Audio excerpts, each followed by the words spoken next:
Pemerintah Indonesia melalui Kementerian Luar Negeri terus memantau kondisi korban oleh Agensi Penguatkuasaan Maritim Malaysia (APMM) di perairan Tanjung RHU Malaysia. Informasi yang kami himpun dari KBRI Kuala Lumpur, 4 korban yang terluka akibat penembakan sudah dalam keadaan stabil.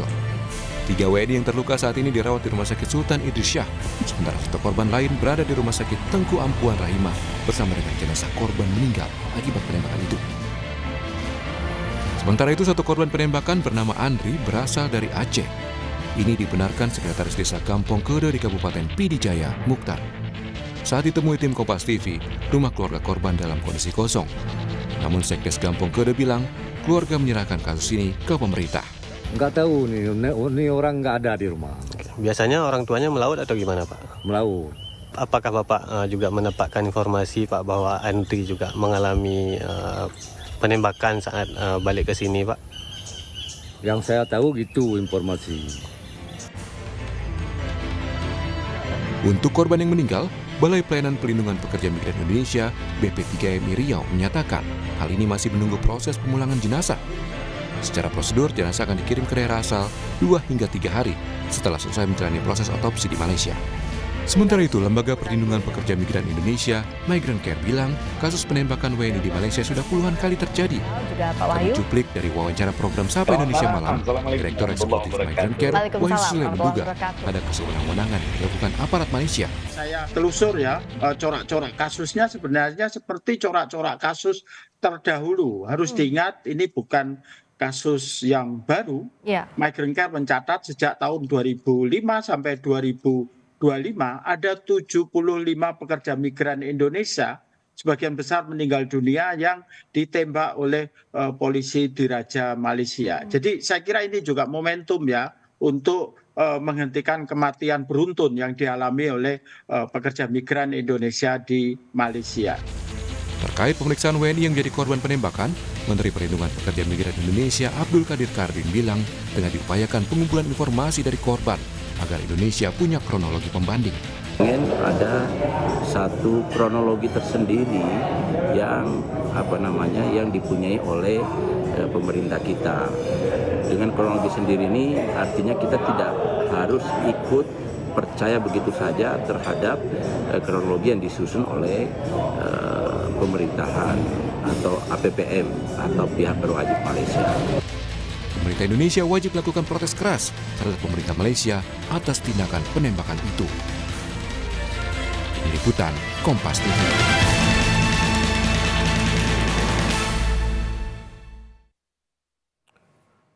Saudara, pemerintah Indonesia mengupayakan untuk meminta keterangan dari warga negara Indonesia korban penembakan di Malaysia sebagai bagian dari proses investigasi. Ini diperlukan agar Indonesia punya kronologi pembanding dan tidak percaya begitu saja dengan kronologi versi otoritas Malaysia. Langkah apa yang diperlukan untuk mempercepat pengungkapan kasus ini? Kita ulas bersama anggota Komisi 1 DPR RI fraksi PKB, Oleh Soleh. Selamat pagi, Bang Oleh. Selamat pagi, Mas. Terima kasih Bang sudah bergabung di Sapa Indonesia Spesial Imlek pagi ini. Dan juga pengamat hubungan internasional Universitas Pajajaran, Teguh Reza Syah. Selamat pagi, Prof. Teguh. Selamat pagi, Kompas. Terima kasih sudah di studio pagi hari ini. Kasih. Bapak-bapak, selamat pagi. Saya akan mulai dari Bang Soleh. Bang Soleh, melihat kasus ini Anda sempat dengan secara tegas mengatakan usut tuntas kasus ini dan perlu investigasi mendalam. Bagaimana memastikan agar pihak dari Malaysia ini tidak menutup-nutupi atau tidak menolak agar investigasi ini tidak berjalan? Seperti apa yang saya sampaikan, bahwa perlu dibuat tim investigasi yang menyeluruh ya. Sebab kenapa? Sebab apa yang seperti disampaikan oleh Migrant Care, bahwasanya kejadian seperti ini kan terus berulang-ulang, bukan hanya sekali, 2 kali, tetapi puluhan kali, dan menimbulkan kehilangan nyawa warga Indonesia.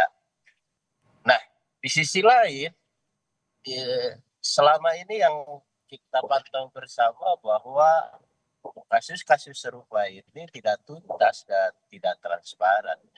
Nah, oleh sebab itu, tim investigasi ini menjadi sebuah hal yang penting bagaimana agar kasus ini menjadi terang menderang gitu. Ya. Hari ini informasinya kalau dari pihak korban bahwa terjadi penembakan secara brutal, kemudian pihak Malaysia menganggap bahwa itu PMI melakukan perlawanan, penyerangan gitu kan. Nah, sementara ini kasus ini terjadi di teritorial wilayah negara Malaysia, sehingga kita tidak bisa secara bebas untuk penyelidikan yang secara utuh. Nah, oleh sebab itu Komisi 1 dalam hal ini DPR yang mengapresiasi terhadap upaya-upaya pemerintah untuk terus melakukan pendampingan dan terus memantau dan juga mengusahakan untuk bisa kolaborasi dengan pemerintah Malaysia. Saya sepakat kalau misalkan dalam kasus ini kita tidak serta-merta menerima begitu saja informasi dari satu pihak, tetapi kita harus mendapatkan fakta-fakta yang orsinil, fakta-fakta yang valid dari dua pihak sehingga kita bisa menyimpulkan kasus ini seperti apa. Itu yang pertama. Yang kedua, memang dua negara ini harus bekerja sama dengan baik bahwa kasus-kasus seperti ini jangan sampai terjadi. Jangan sampai kita melindungi oknum-oknum, baik oknum di Indonesia maupun oknum di Malaysia itu sendiri. Dua-duanya harus duduk bahwa hubungan bilateral yang harmonis ini ya tidak boleh diganggu. Dan yang ketiga, tentu kita sebagai warga Indonesia jangan terprovokasi oleh berita-berita yang belum valid. Sekarang percayakan kepada pemerintah Indonesia yang sedang berikhtiar untuk melakukan pendampingan dan mendapatkan berita yang valid gitu. Oke. Bang, kalau melihat ini, hari ini kan katanya pemerintah Indonesia, Kemlu dan juga P2MI akan melakukan kunjungan ke Malaysia untuk melihat langsung korban. Dari DPR sendiri apa usulannya dalam arti bahwa mungkin akan ada titipan pesan yang dalam arti kepada pemerintah untuk Indonesia untuk bisa menggali atau menginvestigasi ini lebih terang lagi? Saya rasa ini kan baru kejadian dan proses ini kan masih panjang ya. Dan tadi dapat informasi bahwa hari ini KBRI juga para pihak terkait sedang berusaha untuk memulangkan PMI itu sendiri ya. Nah, yang kita inginkan adalah proses hukumnya ini. Proses hukumnya ini kan panjang seperti itu. Nah, hari ini bahwa Kemenlu sudah bersurat kepada pemerintahan Malaysia, kita tunggu. Dan kalau memang tidak ada hasil yang baik dan terang menderang, masih banyak keraguan atau tidak ada kepastian hukum, rasa-rasanya DPR RI akan sesegera mungkin memanggil daripada Kementerian Luar Negeri dan bahkan kami juga akan langsung meminta keterangan. Oke, berarti nanti akan memanggil Kemenlu dan P2MI ya terkait dengan kejelasan ini, Bang. Korban. Kenapa? Berarti akan memanggil Kemenlu terkait dengan kasus ini untuk meminta penjelasan lebih dalam. Ya, sebuah keharusan supaya persoalan ini menjadi terang menderang. Apakah diselesaikan dengan baik atau titik persoalannya ada di mana? Karena memang bagi DPR nyawa seseorang ini ya harus dilindungi karena negara wajib untuk melindungi siapapun warga Indonesia, baik yang di dalam maupun di luar negeri. Gitu. Oke, saya ke pengamat hubungan internasional Universitas Padjadjaran, Teguh Reza. Pak Teguh, melihat kasus ini, tadi kita sudah tahu perkembangan informasi hingga saat ini bahwa pemerintah Indonesia akan ke sana untuk melakukan investigasi. Apa yang harus dilakukan sehingga investigasi ini berjalan lebih baik, informasi-informasinya pun didapat? Pertama saya komentarin Bang Soleh tadi. Ya. Tegas banget Ya. Tegas, konsepsional, dan juga sampai akan bersedia memanggil Kemenlu dan P2MI. Ini baguslah untuk pengambilan keputusan, untuk pengajaran bagi kita semua begitu, bahwa urusan seperti ini jangan sampai terulang lagi. Ya. Walaupun masyarakat kita seringkali berpikir kan, hujan emas di negeri orang, hujan batu di negeri sendiri. Ya. Ini kejadian, berangkatlah mereka ke sana kagak siap kan. Ya.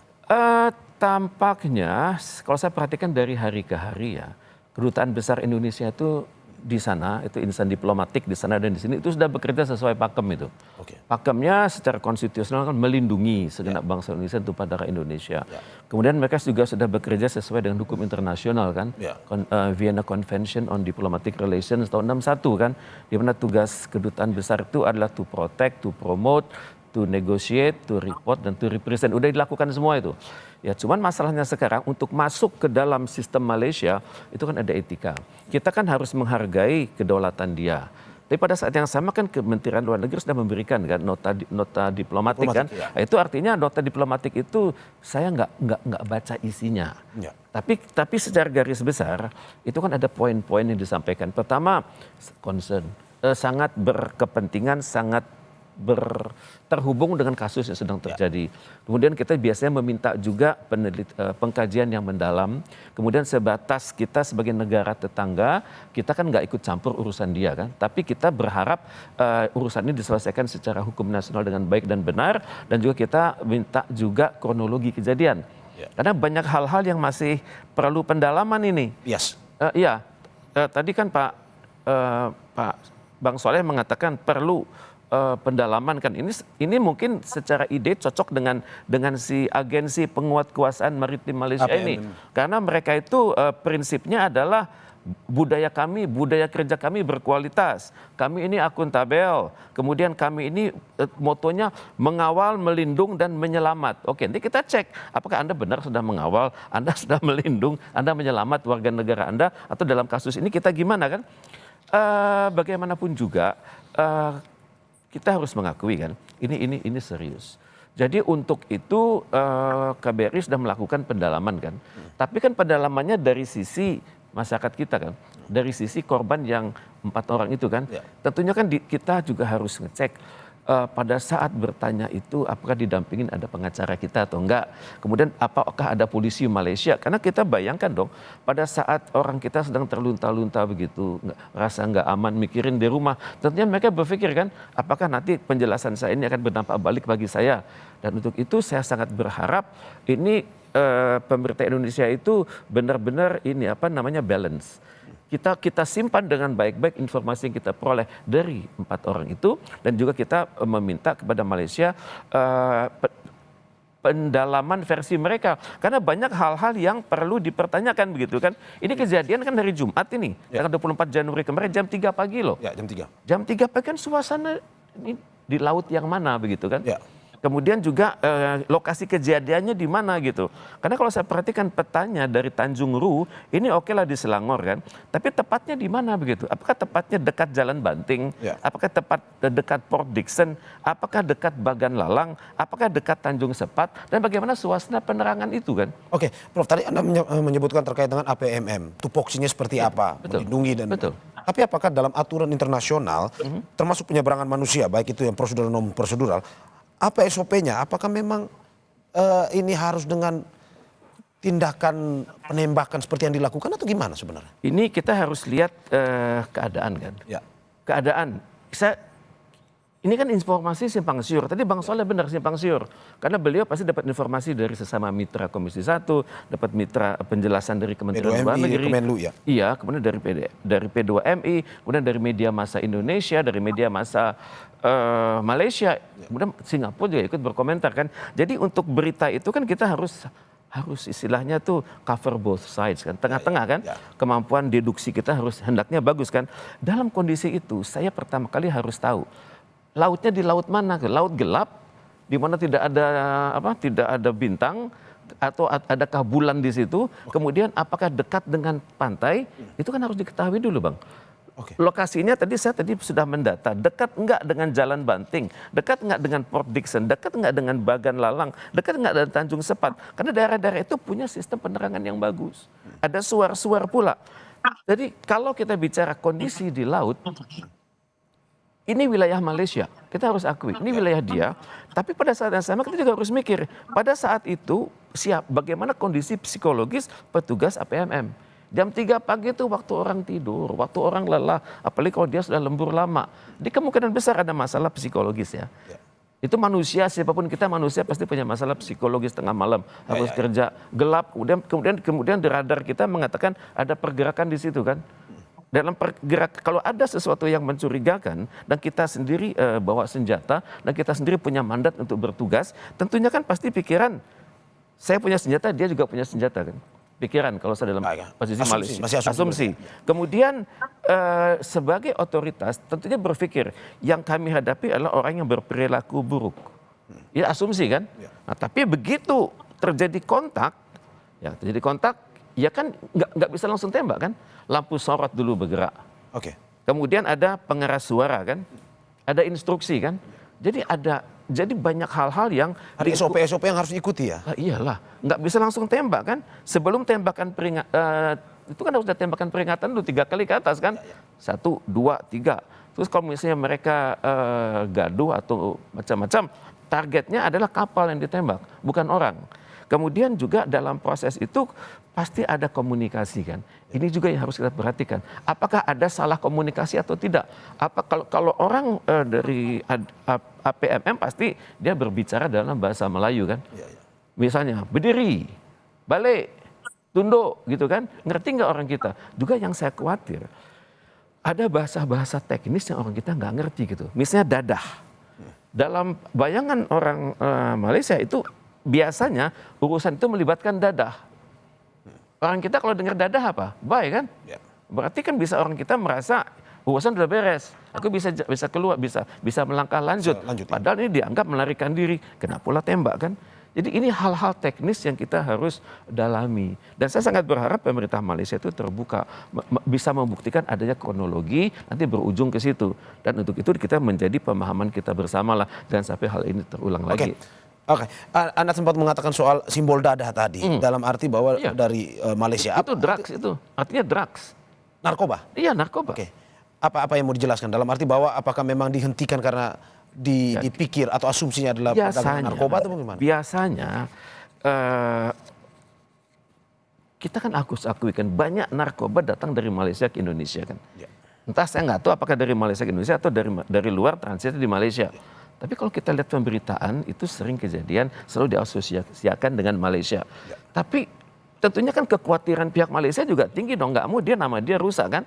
Jadi tentunya berasumsi dadah, ada dadah atau tidak gitu kan. Dadah. Ada dadah ini ada narkoba atau tidak? Nah, iya, orang kita barangkali nggak ngerti istilah itu. Mungkin tidak dengar istilah ada, tapi dengar kata dadah berarti kan bahasa Belanda kan baik gitu kan.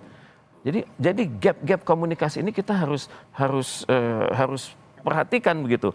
Jadi ini bukan kasus yang tembak saja, mungkin ada salah komunikasi, mungkin ada masalah psikologis, mungkin orang kita merasa mereka kan nggak bekerja sendiri, pasti ada instruktur kan, istilahnya para tekong-tekong gitu kan, yang membiayai perjalanan, yang mengatakan ini jaminan aman, yuk lewat aja, mungkin terjadi loh itu. Jadi ini kita harus mengurai benang kusut, monggo Malaysia Anda urai dengan benang kusut, dan nanti kami bantu dari versi kami, kira-kira begitu. Secara hukum internasional, jika sudah ada nota diplomatik atau nota protes tersebut, apakah memang Malaysia harus memberikan informasi seterbukanya ataupun memberikan akses lebih luas kepada Indonesia untuk menginvestigasi itu atau bagaimana? Secara aturan? Nota diplomatik itu harus dimengerti oleh pihak sana apa yang kita maksudkan. Kemudian pada saat yang sama nota diplomatik itu menjadi modal Malaysia untuk memahami, tentunya nanti akan ada kontak-kontak lebih lanjut antara kedutaan besar kita di Kuala Lumpur dengan pihak Malaysia di sana. Akan ada penjelasan gitu, sehingga jangan sampai nanti jawaban mereka sudah bagus kita anggap kurang kan. Dan untuk itu kalau kita minta ini adalah tinjauan kronologis, Ya, tentunya sudah ada standar prosedur dan tinjauan kronologis itu bukan hanya pada saat encounter antara kapal patroli dia dengan kapal tongkang kita, tapi prosedur. Misalnya bagaimana Anda bisa tahu ada tongkang di situ? Data intelligence Anda dari siapa? Gitu. Kemudian teknologi apa yang Anda gunakan sehingga Anda bisa dekat ke kapal itu. Kemudian kalau pihak Malaysia mengatakan kami ditumbuk 3 kali atau 4 kali, apa mungkin? Ya enggak, kapal kecil numbuk. Kemudian kapal patrolinya mereka. Ya, kan kecepatannya beda. Ya. Kecepatannya beda. Apakah tidak mustahil yang besar itu menumbuk yang kecil? Ini kan harus dibuka. Dan saya sebagai pengamat harus cover both sides. Ya. Berada di tengah-tengah. Nggak boleh ada yang saya bela. Harus lurus. Ya. Kita mencari kebenaran. Kebenaran itu ya, Prof. Oke, saya ke Bang Soleh. Bang Soleh, bagaimana Anda melihat seperti yang dikatakan oleh Menteri P2MI bahwa ada sedikit informasi yang memang ditutupi oleh pihak Malaysia ataupun tidak terlalu terbuka. Kalau dari DPR sendiri melihat memang sampai saat ini sudah transparan atau tidak Malaysia? Kami belum bisa menyimpulkan adanya transparan karena memang pemerintah Indonesia ya masih sedang berusaha untuk mendapatkan keterangan kasus ini secara valid. Nah, oleh sebab itu ya DPR akan terus memantau sejauh mana upaya pemerintah dalam mendampingi kasus seperti ini. Ya. Nah, oleh sebab itu sekali lagi ya kita sama-sama percayai pemerintah, kemudian kita juga menghormati daripada wilayah hukum tetangga kita ya di Malaysia. Karena memang menurut informasi ya Indonesia dan Malaysia ini belum menandatangani ratifikasi tentang perlindungan buruh migran, jadi agak sulit. Nah, oleh sebab itu ya bisa jadi tim investigasi ini bisa untuk kita di internal, dan kalau memang Malaysia tidak kolaboratif, tetap masih menutup-nutupi, kalau misalkan ada celah saja, celah kebohongan, ya rasa-rasanya pemerintah harus segera untuk bertindak ya seperti itu. Karena kenapa ya? Ya jangan itu tadi, jangan sampai dianggap enteng nyawa manusia, karena kalau misalkan dibiarkan, kemudian ada netizen, ada warga yang komentar seolah-olah Indonesia lembek gitu ya. Ya sebenarnya ya kita juga gak enak kalau dibilang bahwa Indonesia ini lembek misalkan. Kita perlu tegas, tetapi tegasnya dalam jalur yang benar gitu. Bukan tegas dalam jalur yang tidak baik. Maka oleh sebab itu sekali lagi ya kita kawal terus bagaimana agar proses hukum ini bisa berjalan dengan baik dan transparan. Oke, Bang, tapi kan kalau komentar terkait dengan Indonesia lembek atau tidak melihat kasus ini kan juga karena mungkin melihat historikal yang terjadi, di mana dari data Migrant Care kemarin itu ada sekitar 70 kali terjadi dalam 10 tahun terakhir penembakan ini. Dan juga jatuh korban jiwa, sehingga dikatakan lumrah kalau memang berpikir bahwa pemerintah Indonesia masih dalam tanda kutip lembek dalam mengurus kasus ini. Makanya saya mendorong tim investigasi. Ya. Makanya saya mendorong tim investigasi yang beranggotakan dari berbagai unsur kan seperti itu. Dan kita juga karena ini kan baru kasus yang sekarang ini kan baru asumsi gitu kan. Karena beda berita, beda pendapat. Nah, satu sisi korban mengatakan bahwa dia didor gitu secara langsung babi buta tanpa ada salah. Satu sisi pihak Malaysia dengan dalih quote unquote bahwa dia ya menyelamatkan diri karena ada penyerangan. Bahkan keterangan lain ada menabrak dan yang lain-lain. Nah ini kan dua berita yang rasa-rasanya bagi kita harus hati-hati untuk menyikapi hal ini. Maka dalam rangka mencari kebenaran yang orsinil, mencari fakta-fakta yang yang sebenarnya, dan untuk tidak terjadi kesumiran-kesumiran dalam penanganan kasus migran yang terus berulang kali, rasa-rasanya sekarang menjadi sebuah momentum di pemerintahan yang baru, pemerintah Prabowo, dan juga dalam hal ini juga tidak merusak hubungan bilateral antara Indonesia dan Malaysia. Oke. Nah, seperti itu. Oke, saya ke Prof Teguh lagi. Prof Teguh melihat Indonesia ya dalam 10 tahun terakhir ada 70 kali kejadian yang sama persis Indonesia Malaysia dan juga menyebabkan korban jiwa. Sampai saat ini masih terus dilakukan, masih terus terjadi kasus ini. Menurut Anda seperti apa? Benar Indonesia lembek atau tidak sebenarnya? Saya pikir enggak ya. Kita dengan Malaysia itu tegas ya. Seringkali kita melakukan rapat-rapat teknis soal migran ini kan. Levelnya bukan hanya level kepresidenan, kita juga bahas di level kementerian, kemudian juga dibahas di level ASEAN ya. Kemudian tapi kan inti masalahnya adalah tadi kita bilang sama-sama kan hujan emas di negeri orang, hujan batu di negeri sendiri. Sehingga ada push factor dan pull factor kan. Push factor terus terang saat ini ekonomi kita kan sedang menuju baik kan. Dalam selama itu kan ada gap juga antara pekerjaan yang tersedia dengan jumlah orang yang mencari kerja, kemudian juga lapangan kerja, kemudian seringkali kemampuan pendidikan, kemampuan teknologi itu belum nyampe gitu kan ya. Kemudian pada saat sama investasi juga datang terus-menerus, akibatnya ada perasaan, aduh aku bisa gagal dalam negeri, aku cari ke Malaysia aja deh. Yang jelas di sana itu juga. Ya. Kemudian Supply and demand ya. Supply and demand. Kemudian juga para yang main di tengah itu kan banyak. Tadi Pak DPR dengan tegas mengatakan ini agar jadi pelajaran bagi semua ini, bagi pihak Indonesia dan pihak Malaysia agar benar-benar bertanggung jawab. Karena seringkali yang bermain di tengah itu main duit itu.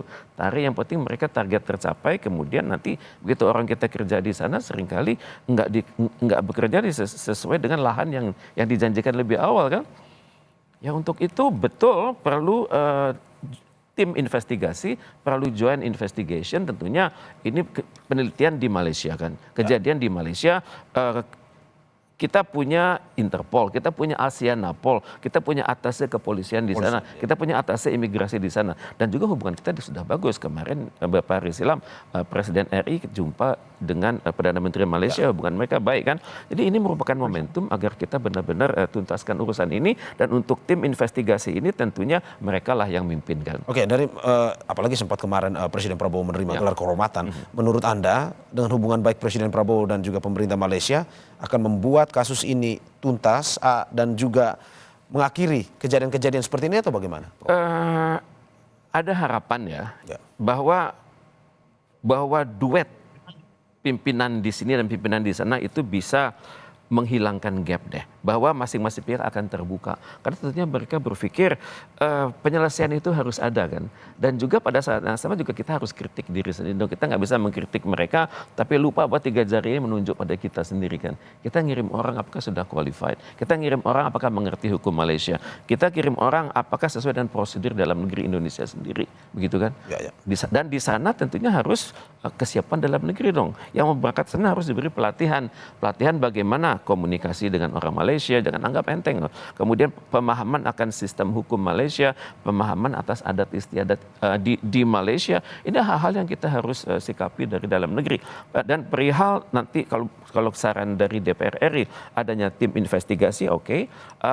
Tentunya ada hal-hal yang diperkenankan, ada yang enggak kan.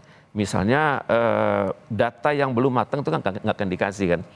Kemudian data forensik itu kan ada tahapan penelitian. Tentunya kita harus mengandalkan juga data-data primer yang lain. Misalnya apakah korban itu pernah berkomunikasi dengan keluarganya, ngomong apa aja dia. Karena semalam setelah dicek oleh sebuah TV yang lain, itu ternyata korban itu tidak bicara banyak dengan keluarga mereka begitu. Tentunya jadi apakah ada masalah psikologis dari orang kita sehingga ada masalah psikologis sehingga dia salah bertindak, sehingga sampai keluarin parang gitu ya, dan parang itu dalam suatu kilatan cahaya itu bisa dianggap seperti apa begitu ya, dan mungkin memprovokasi pihak Malaysia. Harus dirunut setting jam, setting cahaya, kemudian setting komunikasi informasi, dan setting kejadian tumbuk-tumbuhan itu siapa yang numbuk gitu. Ya. Terkait kronologis ini harus jelas ya. Dan kita ke terakhir closing statement dari Bang Soleh. Bang Soleh, terkait dengan hal ini, ke depan pemerintah Indonesia apa yang harus dilakukan sehingga kejadian ini seperti ini tidak terjadi lagi? Pertama bahwa kita pemerintah harus, negara tentunya harus terus berkomitmen untuk melindungi warga Indonesia, dan tidak boleh lagi ada nyawa-nyawa warga Indonesia yang hilang begitu saja tanpa ada alasan tertentu. Yang kedua, tentu kita DPR juga akan melihat sejauh mana pemerintah berupaya untuk menyelesaikan kasus ini. Yang ketiga, tentu kita harus tetap menjaga hubungan baik, hubungan bilateral, apalagi Pak Prabowo kemarin sudah mendapatkan kehormatan dari Malaysia, dan hubungan harmonis ini tetap harus dijaga. Dan yang keempat, tentu kasus seperti ini ya gak boleh terjadi lagi. Inaplah inilah terakhir lah gitu. Terakhir. Maka oleh sebab itu ke tim investigasi ini bukan dalam rangka membuat sebuah ketegangan baru, tidak ke sana. Kita harus mencari persoalan-persoalan dari kasus-kasus yang terdahulu. Jikalau misalkan informasi dari Migran Care tadi 10 tahun ada 70 nyawa. Nah ini kan rasa-rasanya ya sedih sekali gitu. Kok gak ada tindakan tegas, gak ada ini. Nah oleh sebab itu ya harus diinvestigasi. Oke. Jangan sampai begitu mudah menghilangkan nyawa warga Indonesia. Nah itu yang kami tidak mau, nggak seperti itu. Oke, usut tuntas kasus ini, investigasi seterang benarangnya sehingga mendapatkan kronologi yang terbukanya terkait dengan kasus ini, tapi juga tidak mengganggu hubungan kedua negara Indonesia dan Malaysia yang sudah dibangun selama ini. Terima kasih anggota Komisi 1 DPR fraksi PKB Oleh Soleh dan juga pengamat hubungan internasional Universitas Padjadjaran Tuku Reza Shah. Terima kasih sudah hadir di studio dan atas masukannya. Selamat pagi dan sehat-sehat selalu.